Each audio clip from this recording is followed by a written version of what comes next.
Hey everybody, welcome back to the Here to See channel.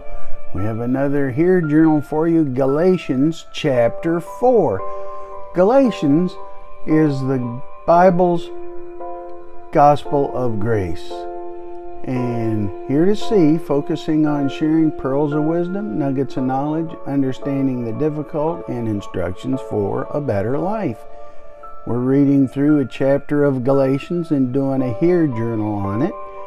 Here journaling is a method that many find edifying to their personal relationship with the Lord. Check out replicate.org to learn about Here journaling. Now, let's read and listen to Galatians chapter 4 in the New Living Translation from the YouVersion Bible app. Then I'll share my Here journal with you. Chapter 4. Think of it this way. If a father dies and leaves an inheritance for his young children, those children are not much better off than slaves until they grow up, even though they actually own everything their father had. They have to obey their guardians until they reach whatever age their father set. And that's the way it was with us before Christ came. We were like children. We were slaves to the basic spiritual principles of this world. But when the right time came, God sent his Son, born of a woman, subject to the law. God sent him to buy freedom for us who were slaves to the law, so that he could adopt us as his very own children. And because we are his children, God has sent the Spirit of his Son into our hearts, prompting us to call out, Abba, Father. Now you are no longer a slave, but God's own child. And since you are his child, God has made you his heir. Paul's concern for the Galatians. Before you Gentiles knew God, you were slaves to so-called gods that do not even exist. So now that you know God, or should I say, now that God knows you, why do you want to go back again and become slaves once more to the weak and useless spiritual principles of this world? You are trying to earn favor with God by observing certain days or months or seasons or years. I fear for you. Perhaps all my hard work with you was for nothing.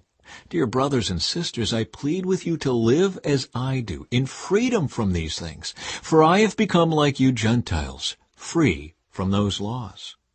You did not mistreat me when I first preached to you. Surely you remember that I was sick when I first brought you the good news.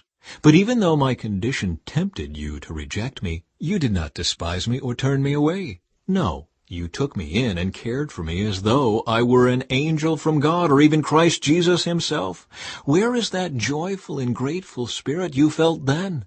I am sure you would have taken out your own eyes and given them to me if it had been possible. Have I now become your enemy because I am telling you the truth?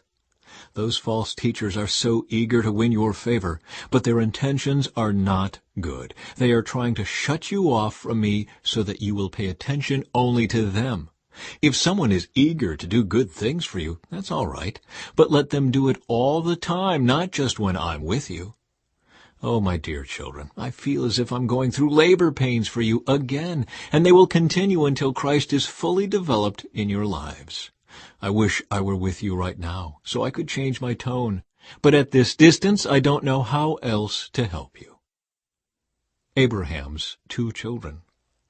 Tell me, you who want to live under the law, do you know what the law actually says? The Scriptures say that Abraham had 2 sons, one from his slave wife and one from his freeborn wife. The son of the slave wife was born in a human attempt to bring about the fulfillment of God's promise. But the son of the freeborn wife was born as God's own fulfillment of his promise. These 2 women serve as an illustration of God's 2 covenants. The first woman, Hagar, represents Mount Sinai, where people received the law that enslaved them. And now Jerusalem is just like Mount Sinai in Arabia, because she and her children live in slavery to the law. But the other woman, Sarah, represents the heavenly Jerusalem. She is the free woman, and she is our mother.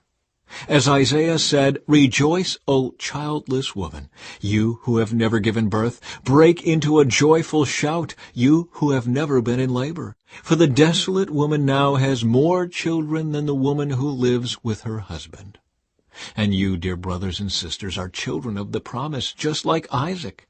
But you are now being persecuted by those who want you to keep the law, just as Ishmael, the child born by human effort, persecuted Isaac, the child born by the power of the Spirit. But what do the Scriptures say about that? Get rid of the slave and her son, for the son of the slave woman will not share the inheritance with the free woman's son. So, dear brothers and sisters, we are not children of the slave woman. We are children of the free woman.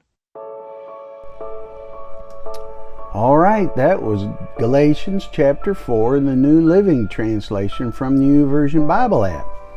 Now, for my Hear Journal on Galatians chapter 4, highlight chapter 4, verses 8 to 12. Verse 8. Before you Gentiles knew God, you were slaves to so-called gods that do not even exist.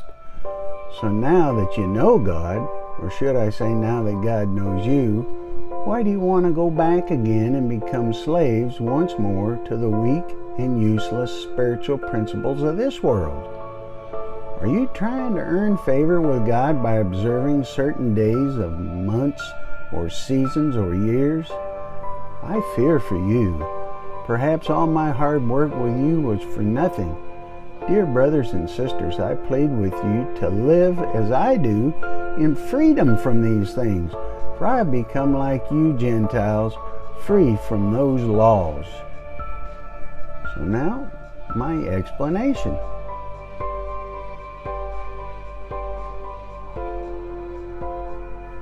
Paul explains that he was living free from the laws of men by living in the fullness of the Lord. He encouraged the believers in Rome not to fall back to false doctrines.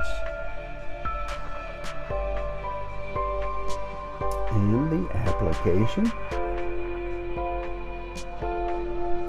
We too must ensure that our relationship with the Lord is solid, that we are not following strange doctrines of men, rather than depending on faith-filled relationship with the living God.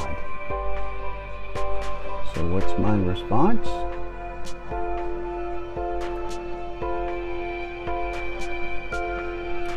Lord, help me, give me the wisdom, knowledge, understanding, and instruction with discernment to follow you faithfully, obediently, and effectively, and not lead anyone astray. Now, how about you? Try some Hear journaling. Highlight, explain, apply, respond. You'll be glad you did. And comment below, share your experiences with us. And read the Gospel of John chapter 3 to receive forgiveness if you don't know Jesus. And talk to God about it. You can talk to God about anything because He loves you. He really, really does. Keep seeking Him, and I'll see you in the next chapter.